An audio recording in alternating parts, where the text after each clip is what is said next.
So we've finally gotten some exclusive footage of an exploration quest in Renacita, and in this footage we got to see a little bit of Carlotta's gameplay. So in this video I'm going to be breaking down her gameplay according to what we have so far, so that you know exactly what to expect when her banner gets officially released in case you want to pull for her. Keep in mind that everything I say in this video is purely from observation of the footage, so there might be some minor differences after her release. Be sure to leave a like and subscribe to help support the channel. Carlotta will be our first limited 5-star pistol wielder in the game of the glacial element. Once again, Kuro has proven that a character's design absolutely has nothing to do with their element, because I thought she would be a Havoc wielder when her drip marketing dropped a few weeks ago. In terms of modes of damage, she's quite similar to Camellia, who has 3 sources of dealing damage, including her Liberation, Forte skill, and basic attacks in button mode. Carlotta actually has 4 sources of dealing damage,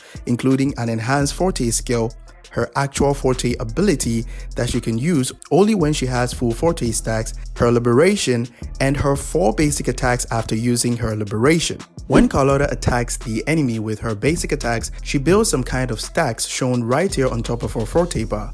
Let's call these stacks snowflake stacks for now. When she has 4 or more snowflake stacks, her enhanced Forte skill becomes available to her. When that Forte skill is used, she will boost herself up in the air with her guns and fly up in the air by targeting the nearest enemy or the enemy that you've locked onto. Pressing your basic attacks while she's in the air will let her perform 3 overhead shots and end it with a plunge attack. After a close observation, it seems that her plunge attack regenerates the highest amount of the snowflake stacks, so it will be very efficient if you incorporate this into your gameplay to get the snowflake stacks as fast as possible.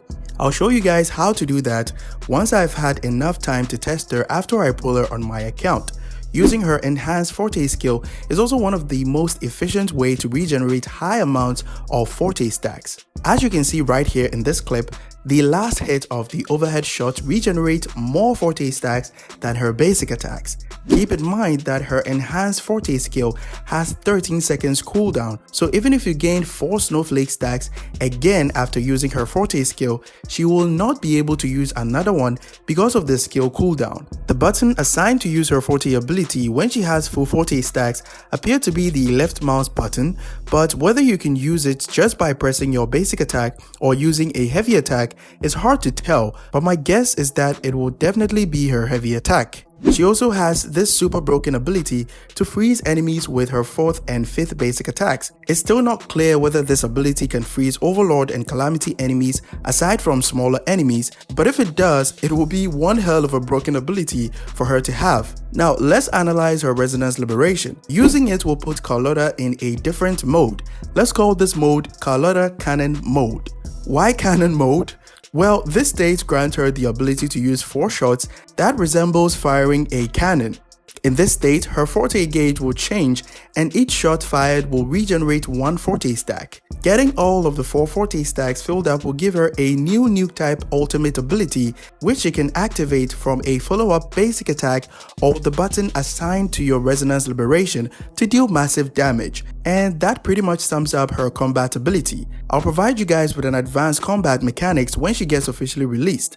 Now let's discuss her team options. To those who skipped Jeji in her filler patch, you will be losing out on some insane utility that can help Carlotta reach her maximum potential because of Jeji's resonance skill damage and glacial damage bonus amplification. It's not confirmed whether Carlotta's main damage source will scale off resonance skill damage, but judging by the fact that Jeji is the only glacial damage buffer that we have in the game so far, and Carlotta is our first limited 5-star glacial damage dealer, it's safe to say that Jeji was tailor-made for Carlotta. From the breakdown of her abilities, we've clearly established that she would depend on her Liberation to do majority of her damage. So you will need to manage her resonance energy acquisition if you want to use your Liberation every rotation. Damage dealers that we currently have in the game who depend on their resonance Liberation, like Jiyan and Zhang Liao, have a resonance energy cost of 125. So it's safe to assume that Carlotta will have something pretty similar in her kit. I'm sure a lot of you guys will agree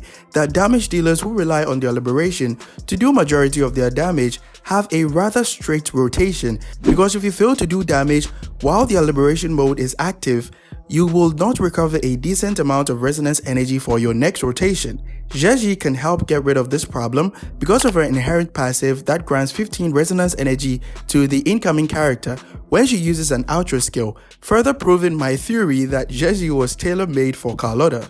But if you don't have Zheji, you still have other options available that can help buff her resonance skill damage, including Lumi and Tao Chi. But I recommend Lumi because she has a greater damage potential compared to Tao Chi due to the high damage scaling of her liberation, so she can do some decent damage even when built as a sub DPS alongside Carlotta. Using Zheji as Carlotta's sub DPS also creates a minor problem with team building based on the type of healer you choose to use. The addition of Shorekeeper helped a lot of damage dealers in the game, especially the ones that have nuke type abilities like Jinshi because of Shorekeeper's crit rate and crit damage buffing utility. But pairing Zheji and Shorekeeper together in a Carlotta team will increase the time that you spend on your rotations, because the most efficient way to build Forte stacks on Zheji is to give her 2 intro skills, one from your healer and another one from Carlotta after the first rotation. This will create a problem for Shorekeeper because she depends heavily on her special intro skill or her normal one because of her concerto inefficiency problems. You can easily fix this by using Verena instead of Shorekeeper because of Verena's fast concerto energy regeneration. The damage loss will be a bit low, but Verena will make up for it by giving you a comfortable gameplay if you wish to pull for Carlotta. Giving Zheji 2 intro skills can directly provide a buff for Zheji for players who would like to use the Static Mist 5-star standard weapon on Carlotta, because the passive will buff Zheji's attack by 10% when you intro to her from Carlotta at the end of your rotation. So I guess this is good news for free-to-play players who can't afford to pull for Carlotta's weapon. Based on what I've seen so far, I strongly believe that Carlotta's level of damage will be similar or on par with Camellia and Jinshi because she has so many sources of dealing high amounts of damage, including her enhanced Forte skill, Forte damage from full Forte stacks, first liberation nuke hit damage, the 4 cannon fire shots, and the last nuke hit after the 4 cannon shots, so it will not be surprising to see her on top of the meta tier list when she gets officially released. That will be all for Carlotta's first impressions. I'll provide you guys with more information after I've had enough time to fully test her out. But based on what I've seen so far, I'm sure she's going to be a very fun character to play with, especially because of the Forte skill that allows her to boost herself in the air while doing some pretty good damage. Also, be sure to check out the community Discord if you need any help with the game or you just want a place to chill or hang out. Link will be in the channel description. Catch you guys in the next one. Bye bye. So please whatever.